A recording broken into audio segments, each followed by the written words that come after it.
বিমানবন্দর থেকে ছেড়ে আসা বাংলাদেশ বিমানের একটি ফ্লাইটের চাকা খুলে নিচে পড়ে যাওয়ার ঘটনা ঘটেছে। বিমানটিতে শিশুসহ মোট ৭১ জন যাত্রী ছিল বলে জানা যায়।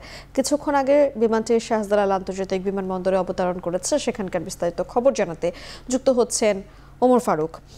ফারুক, একটু আমাদেরকে জানাবেন যে টেক অফের সময় বিমানটির চাকা কিভাবে আসলে খুলে গেল, এরকম বিস্তারিত কোনো তথ্য আসলে জানানো হয়েছে কিনা, এবং বিমানবন্দর কর্তৃপক্ষ এ বিষয়ে কি আপনাদেরকে জানিয়েছে?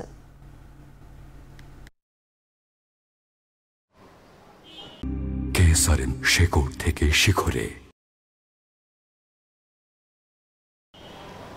মিম, আসলে আজকে দুপুর ১টা বাজে কক্সবাজার থেকে বাংলাদেশ বিমানের 436 যে ফ্লাইটটি সেটি অবতরণ উড্ডয়নকালে মূলত যে বিমানের যে ল্যান্ডিং গিয়ার পাইলট যেটি আমরা জানতে পেরেছি, তার পাইলট লক্ষ্য করলেন যে আসলে যে ল্যান্ডিং গিয়ারের যে চাকাটি রয়েছে সেটি মূলত খুলে যায়। আসলে এই যে আসলে চাকা খুলে যাওয়ার যে বিষয়টি সেটি আসলে আমরা এখনো পর্যন্ত স্পষ্টভাবে বিমানবন্দর কর্তৃপক্ষ থেকে আমরা জানতে পারিনি। আর তারা যেটি আমাদেরকে আপাতত এই মুহূর্তে বলেছেন যে এসব যান্ত্রিক সমস্যার কারণে ঘটনাটি ঘটতে পারে বলে তারা আমাদেরকে জানিয়েছেন। পরবর্তীতে যখন চাকা খুলে যাওয়ার পরে মূলত বিমানের যে পাইলট ছিল সে মূলত যে শাহজালাল বিমানবন্দরের আন্তর্জাতিক বিমানবন্দরের যে control room, traffic control room, সেখানে সে অবগত করেন।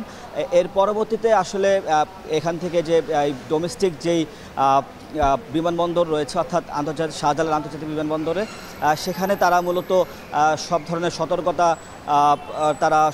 গ্রহণ করেন। মূলত যে ট্রাফিক কন্ট্রোল জানানোর পরে তারা সব ধরনের সতর্কতা গ্রহণ করেন এবং এখান থেকেই মূলত যে পাইলট ছিল তাকে সব ধরনের নির্দেশনা দেওয়া হয়েছিল বলে তারা আমাদেরকে জানিয়েছেন এবং তারা এখানে সব ধরনের যে নিরাপত্তা সংক্রান্ত সব ধরনের সতর্কতা তারা গ্রহণ করেন। এবং আমরা জেনেছি যে 2:20 মিনিটে কিছুক্ষণ আগে অর্থাৎ বিমানটি বাংলাদেশ শাহজালাল আন্তর্জাতিক বিমানবন্দরে অবতরণ করেন এবং আমাদেরকে তারা যেটি জানিয়েছেন যে আসলে কোনো ধরনের সমস্যা ছাড়া এবং কোনো ধরনের দুর্ঘটনা ছাড়াই কিন্তু আসলে বিমানটি অবতরণ করেছে। তো মিম, এই ছিল সবশেষ শাহজালাল আন্তর্জাতিক বিমানবন্দর থেকে।